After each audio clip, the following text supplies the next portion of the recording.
Apakah benar teman-teman Saudi pernah mengkhianati Turki Utsmani? Apakah benar ketika Saudi berdiri pernah terjadi pembunuhan besar-besaran dan lain-lain? Apakah benar Saudi pernah bekerja sama dengan Inggris untuk mengalahkan Turki Utsmani? Apakah benar mereka menguasai Makkah, Madinah, Taif dengan darah, dengan senjata? Apakah benar mereka pernah melarang umat Islam pas awal berdiri untuk melaksanakan haji? Teman-teman, apa yang akan disampaikan dalam kajian sejarah hari ini akan mengejutkan banyak orang dan akan disampaikan secara detail dan kajiannya mungkin sedikit panjang. Jadi ini khusus untuk pencinta sejarah karena benar-benar informasi yang akan disampaikan hari ini sangat baru. Padahal cerita ini umurnya baru 100 tahun saja teman-teman. Tapi wallahi jarang diketahui banyak orang. Sejarah gelap berdirinya Saudi yang jarang diketahui banyak orang. Agar kita bisa memahami ceritanya dan apa yang terjadi dengan baik teman-teman, kita harus menentukan beberapa pihak di dalam cerita kita. Jadi ada secara garis besar ya, ada 4 pihak utama dalam cerita kita. Kita harus kenal setiap pihak dulu, baru kita paham ceritanya seperti apa. Pihak yang pertama adalah Arab Saudi atau keluarga Al Saud ya, yang memimpin Hijaz dan Najd sampai hari ini. Taib. Yang kedua adalah Turki Utsmani. Yang ketiga adalah Syarif Hussein dari Hashimiyin yang memimpin Hijaz. Ketika saya mengatakan Hijaz, yang dimaksud adalah Makkah, Madinah, Jeddah, dan beberapa area lain. Taib. Yang keempat adalah Eropa dan secara khusus Inggris. Bismillah teman-teman, kita mulai dengan pihak pertama dan pihak paling penting dalam cerita kita hari ini, yaitu keluarga Al Saud. Jadi teman-teman, yang hari ini namanya Kerajaan Arab Saudi ini sebenarnya 3. Ada pernah yang namanya Kerajaan Saudi pertama, Kerajaan Saudi kedua, Kerajaan Saudi ketiga. Kerajaan Saudi ketiga ini yang sekarang teman-teman. Jadi ceritanya teman-teman, kerajaan tersebut disebut Saudi sampai hari ini karena ada tahun 1640 Masehi lahir seorang anak namanya Saud. Dia itu dari suku Bani Hanifah teman-teman di Najd. Kita udah sepakat kan, Hijaz itu Makkah, Madinah, Jeddah dan lain-lain, dan Najd itu area Riyadh. Jadi area yang agak ke ibu kota Saudi sekarang, Riyadh. Beberapa dari jamaah pernah bertanya kepada saya, "Syekh, di mana tempat belajar bahasa Arab yang baik? Kami mau memahami Al-Quran, kami mau memahami isi hadis Rasulullah SAW. Selalu ana merekomendasikan Syabab Belajar Akademi. Kenapa? Karena 2. Yang pertama, kelasnya untuk pemula. Yang kedua, tersedia kelas malam setelah selesai kerja, tersedia kelas subuh sebelum berangkat kerja. Keluarga dari bayi Saud itu mempunyai banyak lahan kurma teman-teman, sehingga mereka menjadi orang yang paling kaya di desanya, dan mereka dikasih jabatan yang namanya a'yan. A'yan itu artinya apa? Artinya orang-orang yang paling berpengaruh di dalam desanya sendiri. Jadi secara tidak langsung teman-teman, mereka memimpin desa tersebut. Dari desa tersebut mereka membentuk ibarat dinasti kecil, tapi benar-benar kecil, yakni hanya sebatas desanya. Kemudian dari desa tersebut teman-teman, mereka membentuk ibarat apa? Sebuah otonomi kecil sekali, hanya sebatas desa yang namanya Uyainah.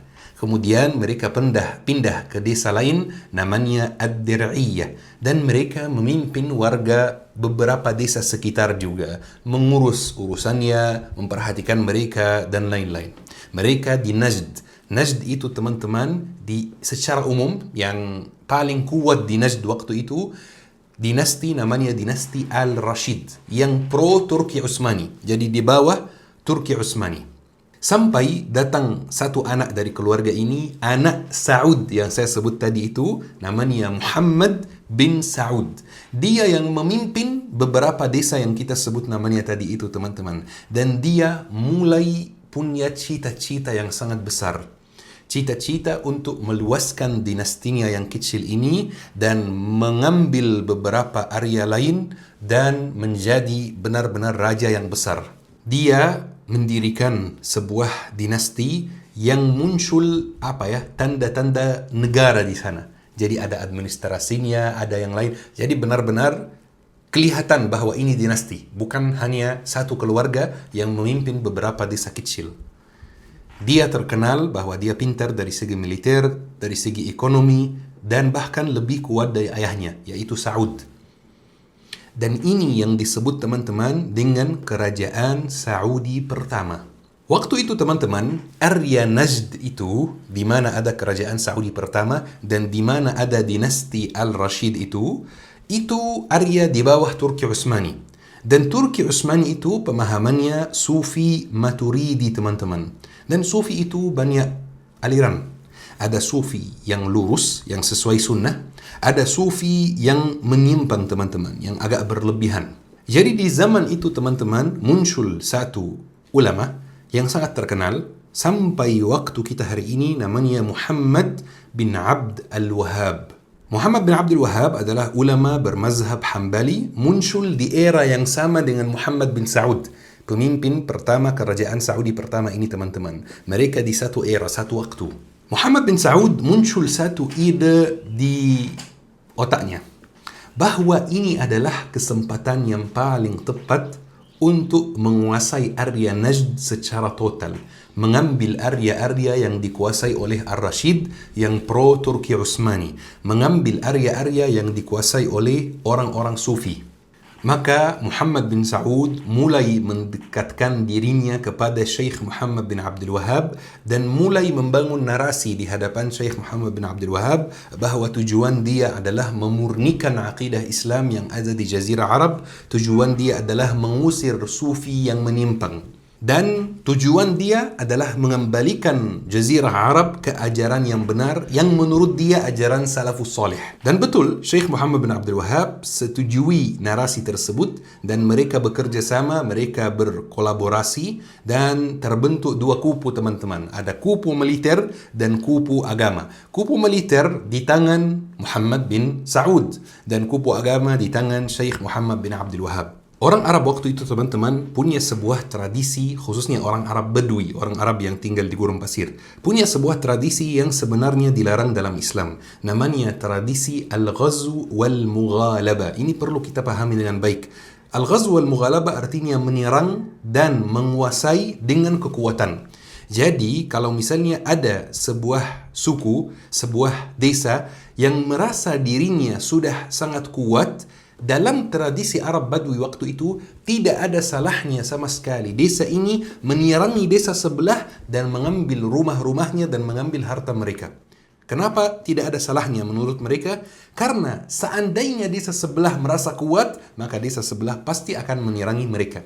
Jadi hidup yang penuh penyerangan dan penuh menguasai 24 jam teman-teman. Makanya hidup persukuan di Arab sampai hari ini itu sangat kuat. Kenapa? Karena sebenarnya orang itu dijaga oleh sukunya, bukan oleh orang lain. Mungkin ini udah mulai berubah sekarang ketika muncul konsep kewarganegaraan dan lain-lain. Jadi teman-teman, dua kelompok yang kita sebutkan ini, kelompok Syekh Muhammad bin Abdul Wahhab, kelompok Muhammad bin Saud, yang mulai bekerja sama, mereka mulai keluar dari Ad-Dir'iyah menuju desa-desa sekitar yang menurut mereka akidahnya lurus, yang menurut mereka tidak boleh ada, bahkan beberapa dikafirkan teman-teman. Karena seperti yang Anda jelaskan, mereka berpemahaman Sufi, jadi menurut mereka menyimpangnya.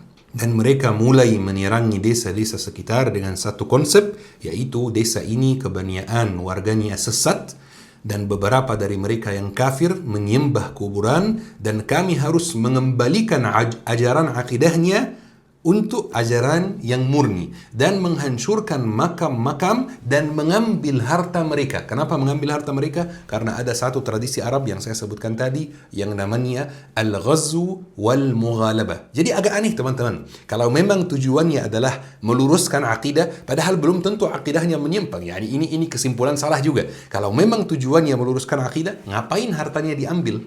Dan teman-teman, gerakan tersebut dikenal waktu itu sebagai gerakan Wahabi. Terkenal sekali dan mulai sangat kuat.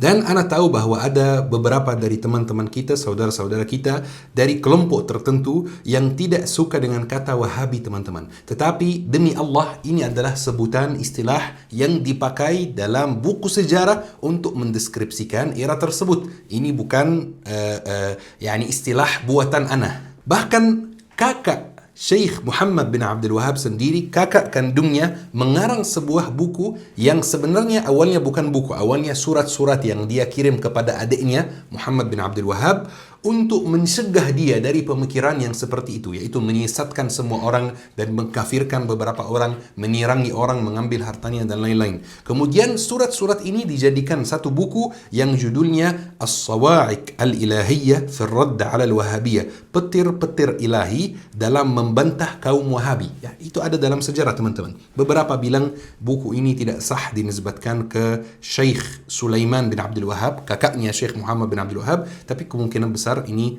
benar bukunya.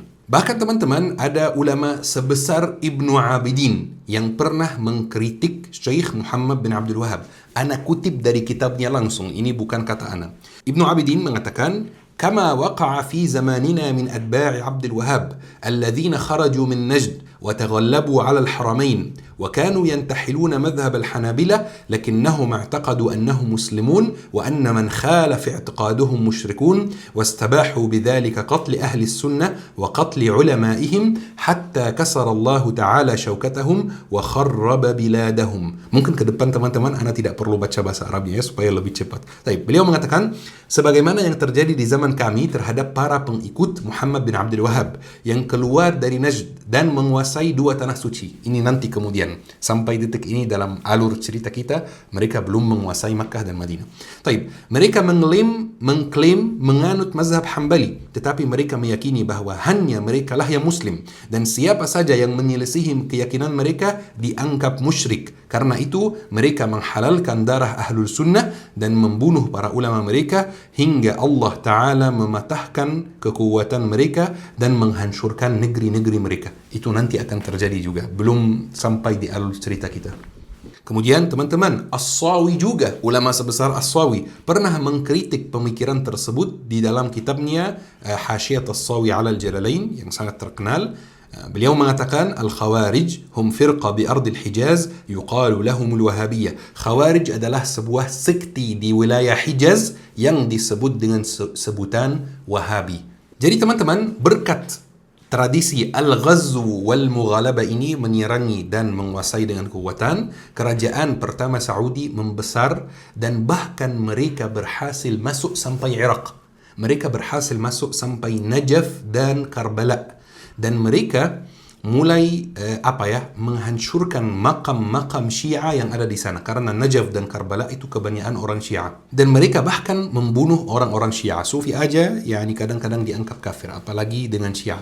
Dan di sini ana perlu sampaikan teman-teman supaya tidak disalahpahami. Syiah jelas sesat. Syiah pemikirannya menyimpang dari ajaran Islam yang murni. Karena kadang-kadang teman-teman, sosmed itu agak aneh. Ketika ana bahas Syiah sedikit, dituduh Syiah yang bertaqiyah. Dan ketika ana bahas Syiah dengan negatif, misalnya membahas pemikiran-pemikiran mereka yang sesat, dituduh Wahabi. Jadi ana bingung teman-teman, sebenarnya ana ini Syiah atau Wahabi ya? Kemudian teman-teman, raja yang namanya Muhammad bin Saud itu meninggal dunia dan diganti dengan Raja Abdul Aziz bin Muhammad bin Saud. Dan dia mengambil hampir semua jazirah Arab kecuali Makkah dan Madinah. Jadi jazirah Arab itu benar-benar dia kuasai, karena waktu itu Turki Utsmani tidak begitu kuat juga. Kemudian rajanya berganti lagi jadi Saud bin Abdul Aziz bin Muhammad bin Saud. Dan dia itu yang berhasil masuk Makkah dan Madinah, teman-teman. Tapi sebelum kita cerita bagaimana mereka masuk Makkah dan Madinah, ana ingin mengutip satu kalimat, satu bagian dari kitab Al-Majdu fi Ta'rikhi Najd yang dikarang oleh Ismail bin Abdullah An-Najdi yang merupakan pro Al-Saud dan bahkan menjadi penasihatnya, bukan orang yang membenci Al-Saud. Tamam? Saya tidak baca bahasa Arabnya, tapi tetap ana sertakan bahasa Arabnya, ana kirim ke editor supaya ditambahkan.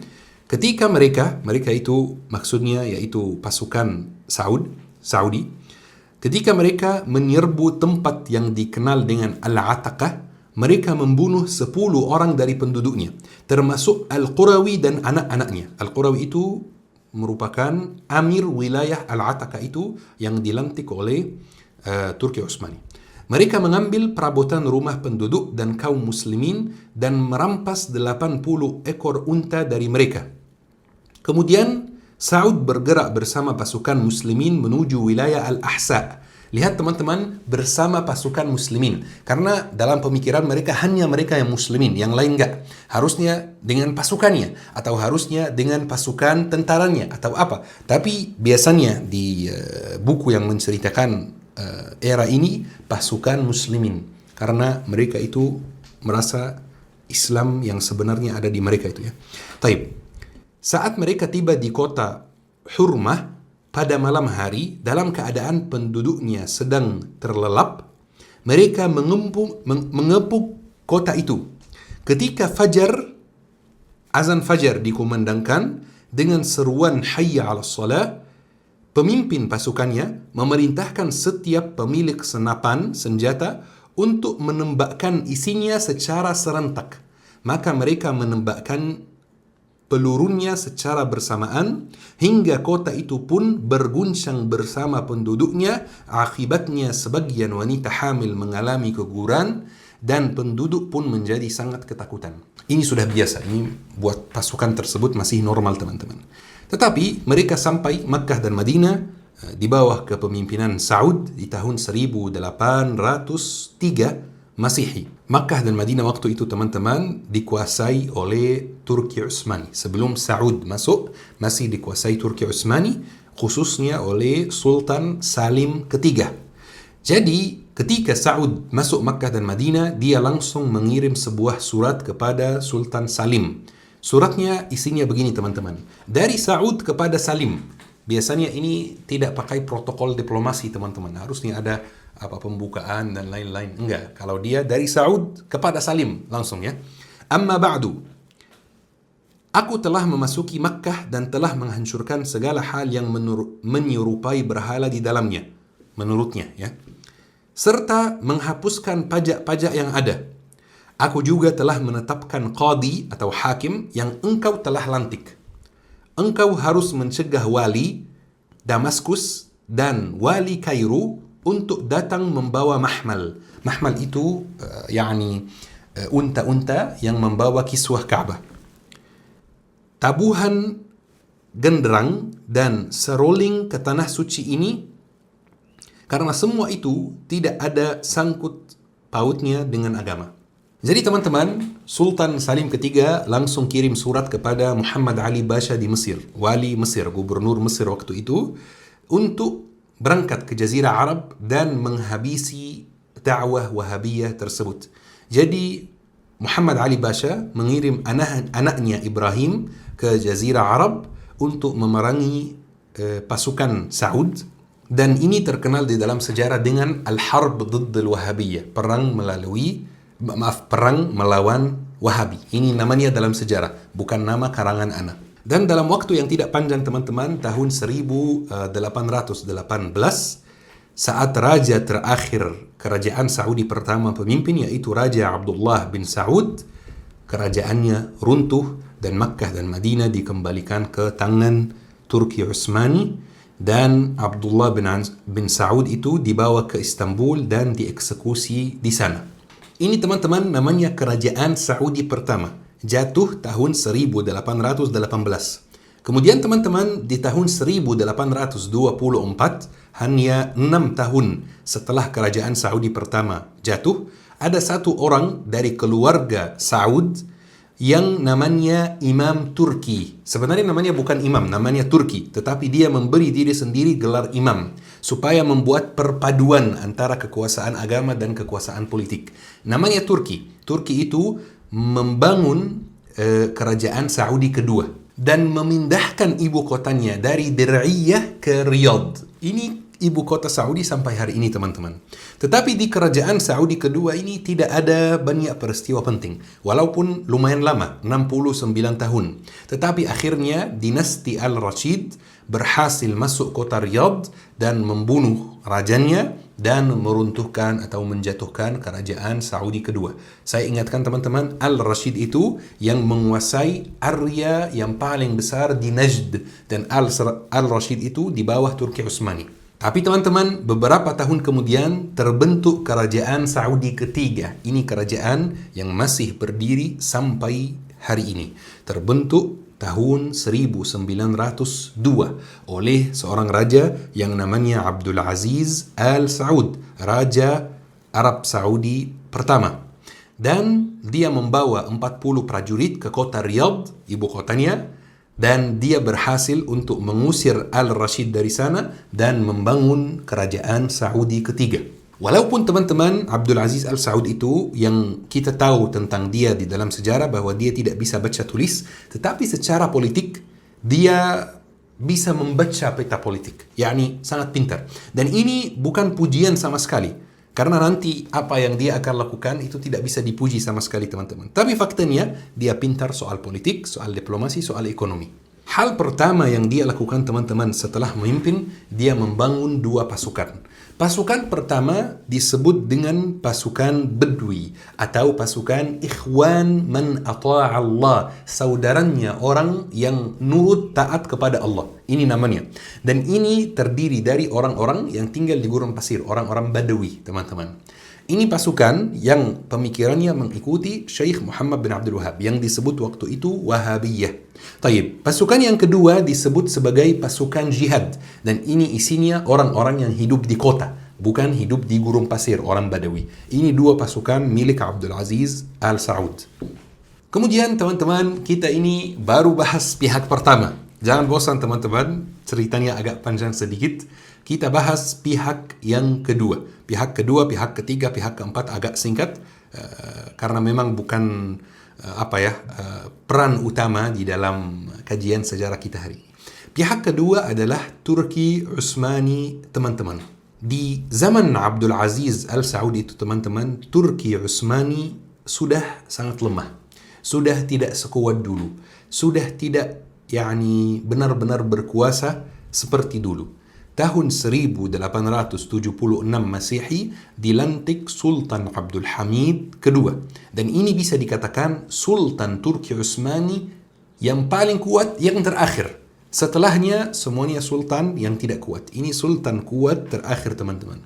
Tetapi masalahnya, Freemason, organisasi Freemason, hampir mereka yang menguasai negara dari dalam, menguasai negara dari bawah. Mereka yang buat keputusan, menteri-menteri, pejabat-pejabat itu semuanya dari Freemason. Bahkan tahun 1880, kemudian disebut dalam beberapa referensi sejarah lain, 1889, terbentuk sebuah grup, sebuah partai, sebuah yayasan, sebuah organisasi, namanya Al-Ittihad wat Taraqqi. Ini diawasi langsung oleh Freemason. Tujuannya adalah menjadikan Turki sebagai negara sekuler. Baik teman-teman, ini saja yang kita bisa ceritakan tentang Turki Utsmani. Pihak ketiga yaitu Syarif Hussein. Sampai sekarang ceritanya belum mulai, teman-teman. Baik, Syarif Hussein, teman-teman, ini merupakan pemimpin Hijaz. Kita sudah sepakat Hijaz itu adalah Makkah, Madinah, Jeddah. Ini namanya Hijaz. Dia adalah yang memimpin Hijaz. Keluarganya memimpin Makkah, Madinah selama 1000 tahun, teman-teman. Keluarga Hashimiyin. Dan dia itu dilantik menjadi pemimpin Hijaz, wali Hijaz oleh Turki Utsmani. Jadi secara tidak langsung Syarif Hussein itu di bawah Turki Utsmani. Dan keluarganya Syarif Hussein itu yang memimpin Yordania sampai hari ini. Keluarga Hashimiyah, teman-teman. Dan dia itu sangat dekat dengan Sultan Abdul Hamid kedua. Bahkan Sultan Abdul Hamid kedua pernah curhat kepada Syarif Hussein. Wahai Syarif Hussein, aku takut aku akan dikodeta oleh Freemason, oleh Al-Ittihad wat Taraqqi. Jadi Syarif Hussein mengatakan kepada dia, kalau benar dikodeta, silahkan datang ke Makkah, kami akan menjagamu insyaAllah. Dan benar, teman-teman, 6 bulan kemudian setelah Sultan Abdul Hamid kedua curhat seperti itu, dia benar dikodeta oleh Al-Ittihad wat Taraqqi dan dia diasingkan ke pulau namanya Pulau Salonik. Saat Sultan Abdul Hamid kedua masih berkuasa, Syarif Hussein sangat dekat, Syarif Hussein patuh kepada Turki Utsmani, tapi setelah Sultan Abdul Hamid kedua tidak ada, Syarif Hussein tidak lagi patuh pada Turki Utsmani. Nanti kita akan ceritakan insyaAllah. Dan pihak keempat teman-teman adalah Inggris. Secara umum tidak banyak detail yang kita sampaikan tentang Inggris, tapi cukup kita tahu saja bahwa Inggris waktu itu sangat berpengaruh dan sangat kuat karena dia menjajah banyak negara. Mesir, Malaysia, India, dan banyak negara yang lain, sehingga kekayaan negeri-negeri yang dia jajah itu bikin Inggris sangat kuat. Dari sini teman-teman baru kita bisa mulai ceritanya. Teman-teman, di tahun 1914 mulai Perang Dunia Pertama, atau mulai persiapan, mulai bahwa ada tanda-tanda akan terjadi perang yang sangat besar. Waktu itu teman-teman ada dua grup yang saling berperang. Ada yang pertama namanya Blok Sekutu yang isinya Inggris, Prancis, Rusia masuk belakangan, Italia masuk belakangan, Amerika Serikat juga masuk belakangan. Kemudian ada Blok Sentral yang isinya adalah Jerman, Utsmani, Hungaria, dan Bulgaria. Jadi Utsmani di grup sentral bersama Jerman. Kemudian teman-teman, keadaan di Jazirah Arab ada 3 dinasti yang memimpin. Ada 3 pemimpin di Jazirah Arab. Yang pertama ada Al-Rashid teman-teman. Dan ini merupakan dinasti paling besar di Jazirah Arab waktu itu. Mereka memimpin atas perintah dari Turki Utsmani. Jadi mereka pro di bawah Turki Utsmani. Yang kedua adalah Al-Saud. Dan mereka masih sangat kecil. Area-area yang mereka kuasai itu tidak begitu besar dan pengaruhnya tidak begitu besar. Kemudian yang ketiga adalah Syarif Hussein yang memimpin Hijaz, Makkah dan Madinah atas perintah dari Turki Utsmani juga. Tetapi setelah Sultan Abdul Hamid kedua diturunkan dan diasingkan, yang memimpin Turki Utsmani setelahnya khalifah hanya secara simbolik saja teman-teman. Tapi sebenarnya yang memimpin adalah Freemason, Al-Ittihad wa Taraqi. Jadi Syarif Hussein walaupun dia secara formal di bawah Turki Utsmani, tetapi dia mulai merasa terzalimi oleh Turki Utsmani. Karena sebenarnya yang menzalimi dia bukan Turki Utsmani, tetapi Freemason yang memimpin Turki Utsmani waktu itu. Tahun 1914 Masehi teman-teman, sebelum Perang Dunia Pertama mulai, langsung sebelumnya, datang seorang intel Inggris di musim haji ke Makkah, bertemu dengan Syarif Hussein, menyamar jadi orang Arab. Menyampaikan satu pertanyaan kepada Syarif Hussein. Kata dia, apakah kamu akan ikut bersama kami jika Utsmani ikut bersama Jerman? Jadi waktu itu Utsmani belum jelas apakah ikut bersama Inggris dan Perancis atau ikut bersama Jerman. Jadi mereka ingin memastikan kira-kira Syarif Hussein ada di barisan yang mana kalau Perang Dunia Pertama ini mulai. Dan karena yang kita ceritakan sebelumnya, Syarif Hussein merasa terzalimi oleh Utsmani yang mulai sekuler ini, maka dia setuju untuk mengkhianati Utsmani dan setuju untuk bersekutu dengan Inggris. Tapi dengan satu syarat. Teman-teman tolong hafal syarat ini karena penting sekali dalam alur cerita kita. Kata dia, setelah perangnya selesai, saya ingin menjadi khalifah. Saya ingin menjadi raja Arab. Saya ingin diberi semua negara Arab yang sekarang dikuasai oleh Turki Utsmani. Mau Mesir, semuanya, Mesir, Libya, Jazirah Arab, semuanya diberikan kepada dia, termasuk negeri Syam, termasuk Suriah, termasuk Palestina. Perhatikan teman-teman, termasuk Palestina. Dan dia diangkat jadi khalifah teman-teman. Dan Inggris setujui syarat tersebut teman-teman. Dan Inggris janji akan selalu support dia, Syarif Hussein, dengan uang dan senjata. Setelah perjalanan ini teman-teman, ada yang merasa cemburu. Siapa yang merasa cemburu? Abdul Aziz Al Saud, pemimpin kerajaan Saudi ketiga. Kenapa? Karena dia merasa tidak dianggap oleh Inggris. Dia merasa tidak diperhatikan. Kenapa hanya Syarif Hussein yang dikunjungi? Kenapa dia nggak dikunjungi? Dan ini wajar teman-teman. Karena area-area yang dia kuasai selama ini masih di gurun pasir. Area-area yang tidak penting. Bukan Makkah, bukan Madinah, bukan Jeddah. Jadi dia memang waktu itu tidak dianggap oleh Inggris. Jadi dia yang menghubungi Inggris duluan untuk menawarkan jasanya dan bantuannya. Perhatikan teman-teman, Syarif Hussein dihubungi oleh Inggris, sementara Abdul Aziz Al Saud dia yang menghubungi Inggris duluan. Dan betul teman-teman, ada seorang intel yang datang ke Abdul Aziz Al Saud, namanya William Shakespeare, tapi bukan yang sastrawan, ini intel dari Inggris. Datang ke Abdul Aziz Al Saud di kota Riyadh waktu itu dan janji kepada Abdul Aziz Al Saud bahwa dia akan membantu Saudi untuk mencapai tujuannya. Apa tujuan Saudi waktu itu? Waktu itu tujuan Saudi adalah menjatuhkan Ar-Rashid. Karena Ar-Rashid memimpin daerah yang sama dengan Saudi, yaitu Najd. Sementara Syarif Hussein masih jauh, masih di Hijaz, ya. Jadi Inggris janji akan membantu, memberi senjata, memberi uang untuk bisa mengalahkan Al-Rashid. Dan betul teman-teman, Perang Dunia Pertama mulai dan Inggris betul memberi senjata dan memberi uang kepada Abdul Aziz Al Saud untuk menyerangi Al-Rashid, tapi hasilnya Al-Rashid mengalahkan mereka. Al-Rashid mengalahkan Al Saud dan bahkan intel tersebut, William Shakespeare, dibunuh dalam perang tersebut teman-teman. Kemudian jasadnya diambil oleh Al-Rashid dan diantar kepada Syarif Hussein di Madinah. Waktu itu Syarif Hussein di Madinah. Kemudian Syarif Hussein mengantung kepala William Shakespeare di kota Madinah untuk memberi pesan kepada semua orang Makkah, semua orang Madinah, semua orang Hijaz secara umum, bahwa ini adalah intel yang dipakai oleh Saudi untuk mengkhianati umat Islam. Padahal teman-teman, jujur ya, dua-duanya sama. Dua-duanya sama. Saudi berkolaborasi dengan Inggris, Syarif Hussein juga berkolaborasi dengan Inggris.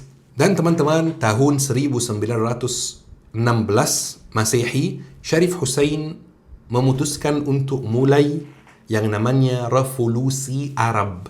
Syarif Hussein mengajak semua negara-negara Arab untuk pisah dari Turki Utsmani dan mendirikan khilafah sendiri. Jadi khilafah balik lagi ke Arab. Lihat teman-teman pemikirannya seperti apa. Pemikirannya ini Arab, ini Turki, ini asing. Harusnya enggak, harusnya kita semua Muslim. Tapi dia ingin mengembalikan khilafah lagi ke Arab. Dan dia mendapatkan dukungan dari Inggris. Jadi yang membiayai revolusi Arab ini Inggris. Dan betul teman-teman, negara Arab waktu itu berhasil keluar dari tangan Turki Utsmani. Pasti tidak semuanya, tapi banyak, khususnya di Jazirah Arab. Dan mereka mulai untuk menjadi otonomi. Dan Syarif Hussein mulai mengurus negaranya sendiri, tidak lagi di bawah Turki. Kemudian dia memberi dirinya sendiri gelar Raja Arab. Syarif Hussein memberi dirinya sendiri gelar Raja Arab.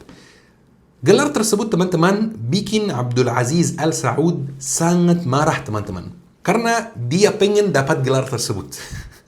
Tapi gelarnya diambil. Ya teman-teman, sejarah itu kadang-kadang ada beberapa hal yang sarkas.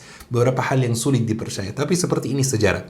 Jadi Abdul Aziz Al Saud marah karena dia ingin mendapatkan gelar. Dan dia memutuskan untuk menyerangi Syarif Hussein. Tetapi Inggris menghentikan Al Saud, menghentikan Abdul Aziz Al Saud, dan dengan alasan bahwa Perang Dunia Pertama masih berlangsung dan Inggris sudah capek mengurus ini, mengurus sana, mengurus sini. Jadi Inggris akan nanti membantu, tapi jangan sekarang perangnya. Dan pasti Abdul Aziz Al Saud nurut sama Inggris. Tahun 1916, di tahun yang sama dengan Revolusi Arab teman-teman, Abdul Aziz Al Saud diundang ke Irak, diundang ke kota Basrah, yang waktu itu masih dijajah oleh Inggris. Di sana dia bertemu dengan intel Inggris namanya Hersey Cox.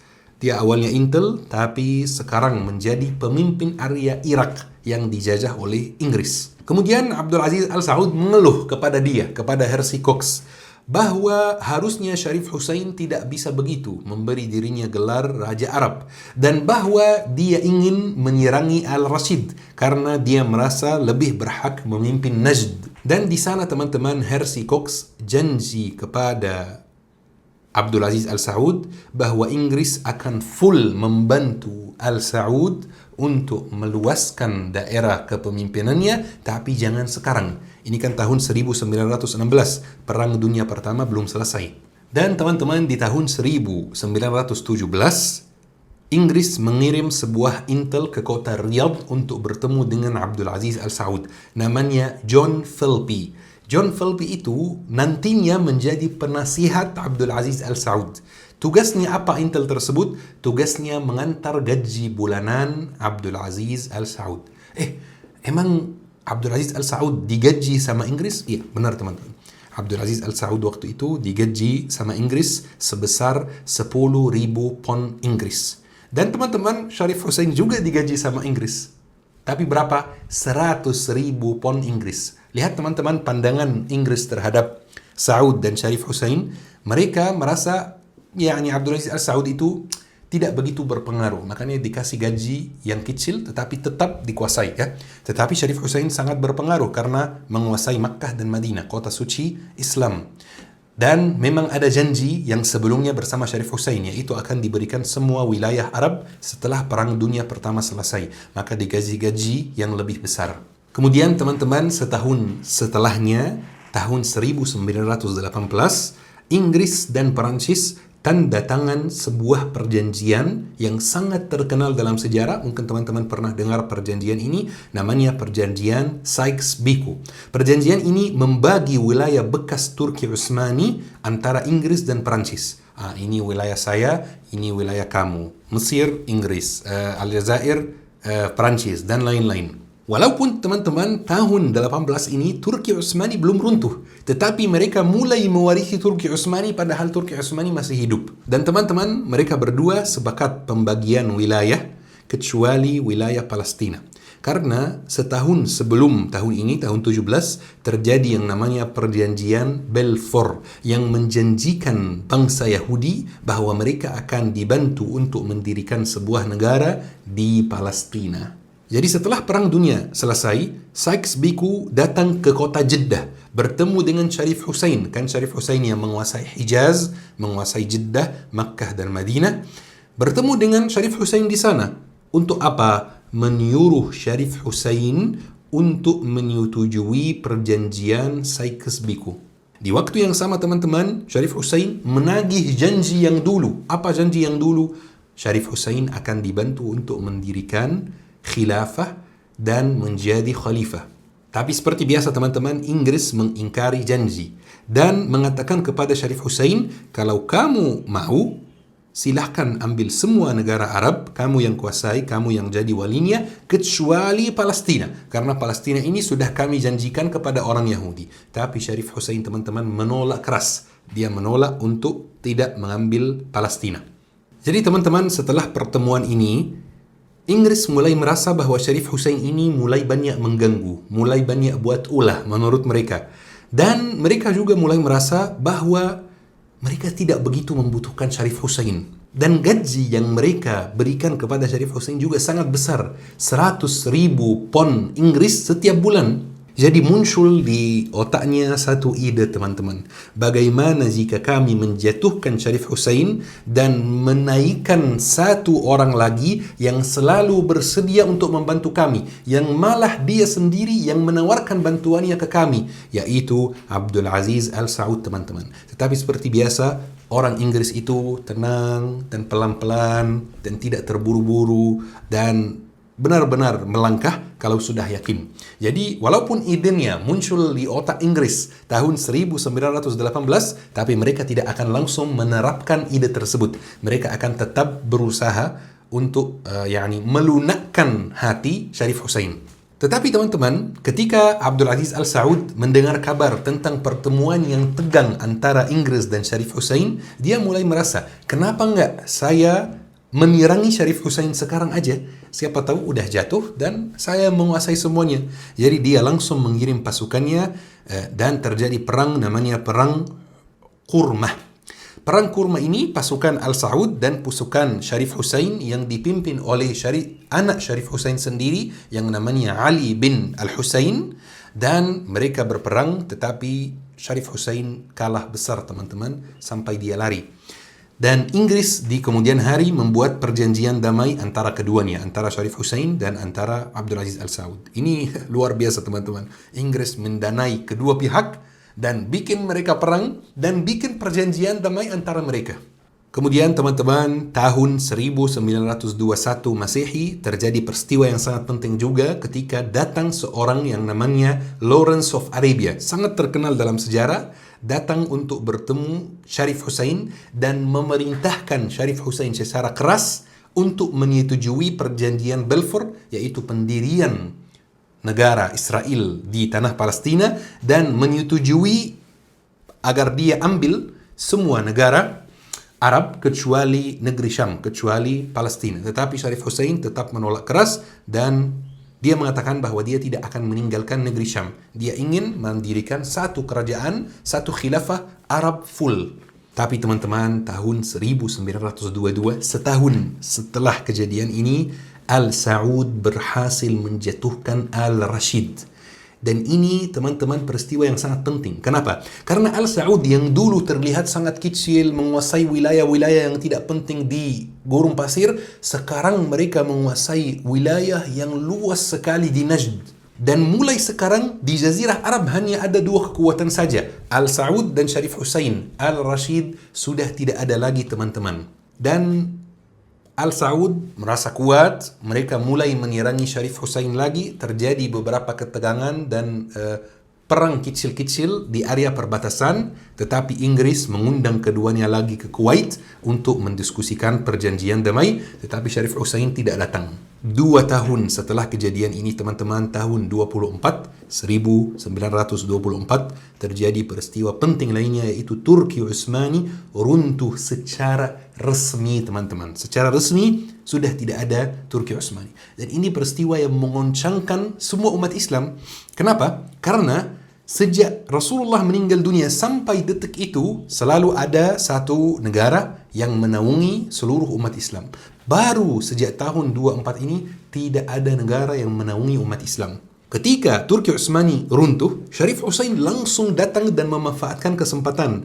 Dia menggunakan jubah Nabi dan keluar di Masjid Haram dan mengumumkan dirinya sebagai khalifah pengganti khalifah yang jatuh kemarin itu. Sebagai khalifah baru teman-teman, khalifah kaum muslimin. Sebelumnya cita-cita dia menjadi Raja Arab. Sekarang dia mengumumkan dirinya sebagai khalifah. Siapa yang marah teman-teman? Seperti biasa, yang marah adalah Abdul Aziz Al-Saud. Dan dia memutuskan, saya harus menyerangi Syarif Hussein dan harus menjatuhkan Syarif Hussein. Tapi kali ini Inggris tidak ikut untuk buat perjanjian damai.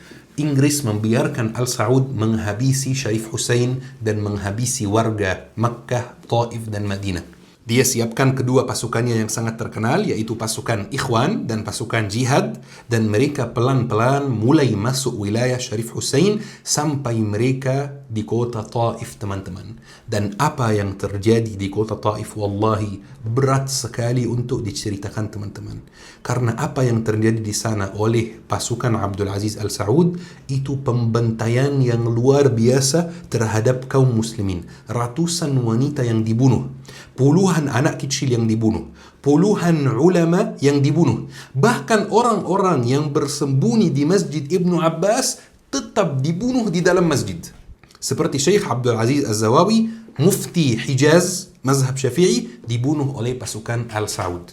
Dalam kitab Saqrul Jazirah, karya Ahmad Abdul Ghafur Attar, salah satu penasihat Abdul Aziz Al-Saud, dia mengakui secara langsung bahwa warga Makkah yang dekat dengan Taif, saking takutnya mendapatkan nasib yang sama dengan warga kota Taif, mereka lari dari kota Makkah. Sampai kota Makkah itu mulai sepi, sampai tidak ada yang tawaf di Ka'bah teman-teman. Kemudian ada kutipan juga dari kitab Khamsuna Aman min Jaziratil Arab, yang dikarang juga oleh penasihat Abdul Aziz Al-Saud. Dia mengatakan seperti ini: أعملوا السيف في رقاب كثير من الأبرياء كما أعملوا يد النهب والسلب في كثير من أموال الناس. Mereka menembaskan pedang ke leher banyak orang yang tidak bersalah, dan mereka juga menjulurkan tangan mereka untuk menjarah dan merampas banyak harta milik masyarakat. Ini di kota Taif teman-teman. Bahkan teman-teman ada cerita lucu dan sedih di waktu yang sama. Kebetulan salah satu orang dari keluarga yang pegang kunci, kita pernah buat kajian tentang mereka, dia berada di kota Taif. Kemudian dia sedang sholat, tiba-tiba dikelilingi oleh pasukan Ikhwan, pasukan Abdul Aziz Al Saud, dan akan dibunuh, teman-teman. Tiba-tiba dia pintar sekali. Dia melakukan hal yang luar biasa. Dia nangis besar dengan suara yang sangat keras. Jadi dia ditanya oleh pasukan Ikhwan, kenapa kamu nangis? Dia bilang, ana hari ini nangis karena ana senang. Karena sepanjang umurku, aku berada di atas manhaj yang salah. Tetapi hari ini setelah kalian masuk kota Taif, aku sudah mengenal manhaj yang benar. Jadi aku tidak takut kalau aku mati hari ini. Karena aku akan mati di atas manhaj yang benar. Dan anehnya teman-teman, prajurit pasukan Ikhwan sudah percaya hal ini. Dan mereka tidak membunuh dia, teman-teman. Bahkan ditulis dalam kutipan kitab yang saya sebutkan tadi, Khamsuna Aman min Jazirat al-Arab, bahwa prajuritnya nangis juga dan tersentuh sekali. Masya Allah, teman-teman, yakni sangat aneh. Setelah kota Taif, teman-teman, jatuh di tangan Abdul Aziz Al Saud, dia memutuskan untuk masuk kota Makkah. Saking takutnya warga Makkah yang tersisa di dalam kota Taif, mereka langsung datang ke Syarif Hussein, meminta dia, tolong turun dan menyerahkan kekuasaan kepada anakmu. Karena sepertinya Al Saud ada dendam sama kamu sendiri. Jadi Syarif Hussein setuju, Syarif Hussein turun dan keluar dari kota Makkah dan menyerahkan kekuasaan kepada anaknya Ali. Dan Ali pindah ke Jeddah dan menjadikan pusat pemerintahan di Jeddah, teman-teman. Dan karena umat Islam di seluruh dunia takut Abdul Aziz Al Saud melakukan hal yang sama di Makkah, sama seperti Taif, semua orang dan semua negara Arab waktu itu dan negara Islam mengirim surat kepada Abdul Aziz Al Saud, minta kepada Abdul Aziz Al Saud supaya dia tidak melakukan hal yang sama di kota Makkah. Dia masuk kota Makkah, teman-teman, tapi dia tidak membunuh siapapun, tapi dia menghancurkan semua kuburan yang ada di Makkah. Kuburan yang sesuai syariat maupun kuburan yang agak tidak sesuai syariat, teman-teman. Menghancurkan rumah tabi'in yang dikunjungi oleh banyak orang. Menghancurkan rumah sahabat yang dikunjungi oleh banyak orang. Menghancurkan rumah warga biasa. Menghancurkan kuburan yang bagus, yang tidak ada masalahnya. Menghancurkan kuburan yang aneh. Semua dihancurkan, teman-teman, karena menurut pasukan Ikhwan, ini semuanya syirik. Kemudian Abdul Aziz lanjut ke kota Jeddah, teman-teman, yang sangat dekat dengan kota Makkah. Dia itu tidak bisa masuk kota Jeddah. Dia kelilingi kota Jeddah selama 1 tahun. 1 tahun tidak boleh ada makanan dan minuman yang masuk. Sampai warga kota Jeddah itu mulai lapar, teman-teman. Semua negara Islam kirim surat-surat kepada dia. Tolong biarkan ada makanan yang masuk dan minuman yang masuk ke kota Jeddah. Kota Jeddah, warga kota Jeddah akan lapar. Warga kota Jeddah akan mati kelaparan. Maka dia balas dengan satu surat yang penting sekali kita pahami, teman-teman. Saya baca karena benar-benar sangat penting. Tolong teman-teman perhatikan isi suratnya. Nanti saya cantumkan bahasa Arabnya insya Allah.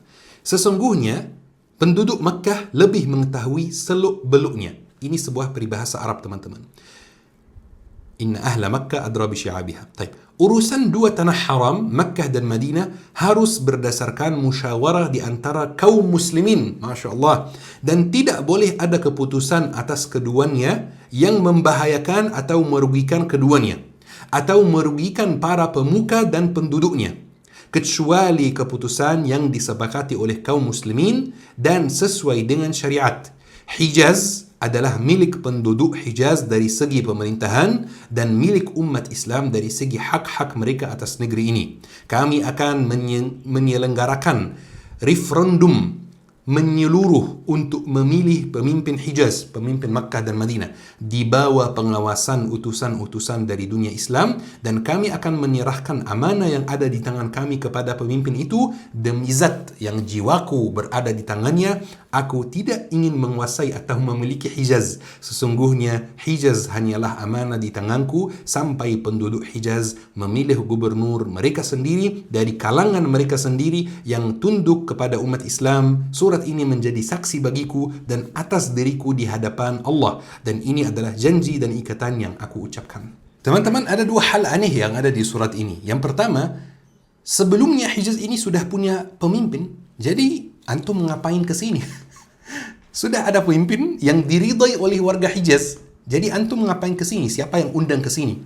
Yang kedua, bahwa ada janji jelas di dalam surat tersebut kepada seluruh umat Islam teman-teman, bahawa Makkah dan Madinah pemimpinnya akan dipilih oleh seluruh umat Islam.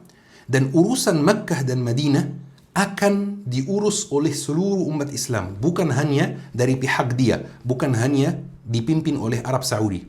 Tapi setelah warga Gaza menyerah, setelah mereka tertipu dengan surat ini, tiba-tiba surat ini, janji ini dikansil secara sepihak teman-teman 2 minggu setelah surat ini diucapkan. Padahal ada kalimat di bawahnya, surat ini menjadi saksi bagiku dan atas diriku di hadapan Allah subhanahu wa ta'ala. Dan sampai hari ini teman-teman, Makkah dan Madinah tidak dikelola oleh seluruh negara Islam sebagaimana terjadi sebelumnya sejak zaman Nabi Muhammad sallallahu alaihi wasallam. Sampai hari ini Makkah dan Madinah dikelola oleh satu pihak saja.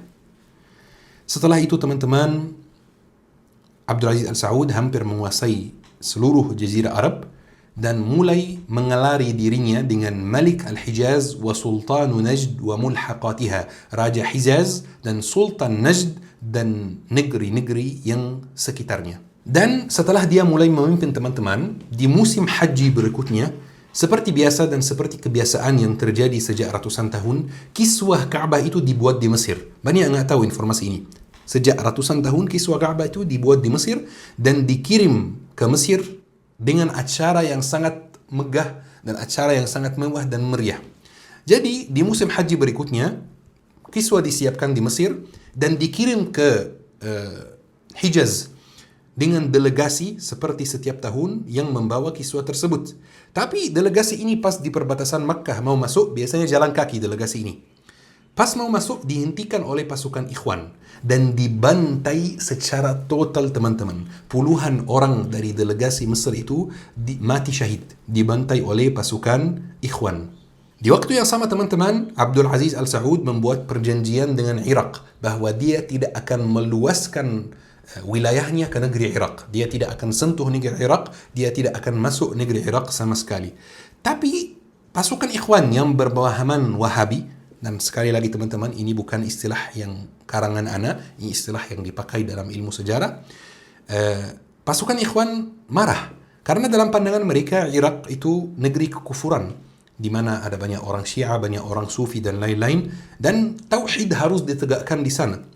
Jadi ironisnya, pasukan Ikhwan mulai menyerangi Raja Abdul Aziz Al Saud sendiri karena menurut mereka dia sudah menyimpang dari jalan yang benar ketika dia menandatangan perjanjian bahwa dia tidak akan masuk Irak. Dan tahun 1929 teman-teman, Abdul Aziz Al Saud menghapus dan memusnahkan pasukan ini dan menggunting kuku Wahabi di Jazirah Arab. Jadi Wahabi dari waktu itu, dari tahun 29, hanya sebatas dakwah saja. Tidak ada bagian militernya lagi. Dan tahun 1931 teman-teman, terjadi sebuah konferensi di kota Taif di mana dihadiri oleh perwakilan suku-suku yang ada di Najd dan Hijaz, dan mereka sepakat untuk merubah nama negara menjadi Al-Mamlakatul Arabiyatul Saudiyah, Kerajaan Arab Saudi. Dan ini atas dasar dari John Philby, penasihat Inggris yang waktu itu masih ada di Arab Saudi sampai mati. Dia meninggal dunia di Arab Saudi. Berubah namanya dan nama rajanya menjadi Raja Arab Saudi. Sampai hari ini teman-teman. Teman-teman, kalau mau memahami ilmu agama, memahami Al-Quran, kuncinya adalah belajar bahasa Arab. InsyaAllah di Syabab Belajar Academy tersedia kelas bahasa Arab untuk pemula, untuk orang yang tidak tahu apa-apa tentang bahasa Arab. Ada kelas malam buat yang bekerja, ada kelas subuh sebelum berangkat kerja. Bismillah, daftarkan diri sekarang. Teman-teman, dari cerita yang panjang sekali hari ini, Ana nggak tahu kajiannya ini udah berapa, 40 menit, 50 menit, atau bahkan 1 jam. Kita bisa dapat kesimpulan bahwa sejarah Timur Tengah ditulis oleh Inggris, teman-teman. Jadi jangan begitu bangga dengan satu hal, satu kejadian, satu tempat, satu wilayah yang memang sudah ditentukan oleh Inggris dan jalannya sudah dibuat oleh Inggris. Pesan yang kita atau hikmah yang kita bisa dapat hari ini bahwa Syarif Hussein merebutkan Makkah, atau lebih tepatnya Abdul Aziz Al Saud merebutkan Makkah, dan Syarif Hussein tidak ingin melepas Makkah. Tapi di waktu yang sama, Yahudi pindah dengan jumlah yang banyak Dari Eropa ke Palestina, Palestina dibiarkan begitu saja teman-teman. Makkah dipegang, Palestina dibiarkan. Makkah direbutkan, Palestina dikhianati oleh umat. Anehnya teman-teman, pasukan ikhwan itu yang berpemahaman Wahabi, mereka fokusnya adalah menyerangi desa-desa muslim yang di sekitarnya dengan sebuah klaim bahwa desa-desa ini tidak menegakkan tauhid. Coba bayangkan kalau pasukan Wahabi atau pasukan ikhwan itu yang sangat kuat menyerangi Inggris. Gimana kira-kira? Menyerangi Inggris, menyerangi penjajah yang sebenarnya. Kira-kira Palestina tetap diambil oleh Inggris kalau pasukan ikhwan itu fokus menyerangi Inggris, fokus menyerangi penjajah, tapi sayangnya mereka fokus menyerangi saudaranya sendiri. Sama seperti zaman kita ini teman-teman, ketika teman-teman kita dari kelompok tertentu fokus menyerangi saudaranya sendiri, ini akidahnya bermasalah, ini akidahnya menyimpang, ini ahlul bid'ah, fokus memecah belah umat Islam dan membiarkan Zionis menghancurkan Palestina, membiarkan Palestina berjuang sendiri, bahkan mencela para mujahidin yang ada di dalam Palestina. Teman-teman, kadang-kadang kita sendiri yang mengkhianati Palestina. Kadang-kadang kita sendiri yang membiarkan Palestina sendiri. Maka kita perlu introspeksi diri sendiri dan muhasabah diri sendiri. Teman-teman yang dirahmati oleh Allah Subhanahu wa taala, ana menghabiskan berjam-jam menyiapkan materi kajian hari ini supaya memastikan bahwa semua sumbernya benar dan tidak menzalimi pihak manapun. Teman-teman, ayo kita akhiri kajian hari ini dengan doa kafaratul majlis. Subhanakallahumma wa bihamdika asyhadu an la ilaha illa anta astaghfiruka wa atubu ilaik. Syukran. سبحانك سبحانك ربي سبحانك سبحانك ربي سبحانك لا يحصي لساني ثناء عليك فكل صلاحي منك وإليك عظيم العطايا مبسوط يديك تنفق كيف شئت والشر ليس إليك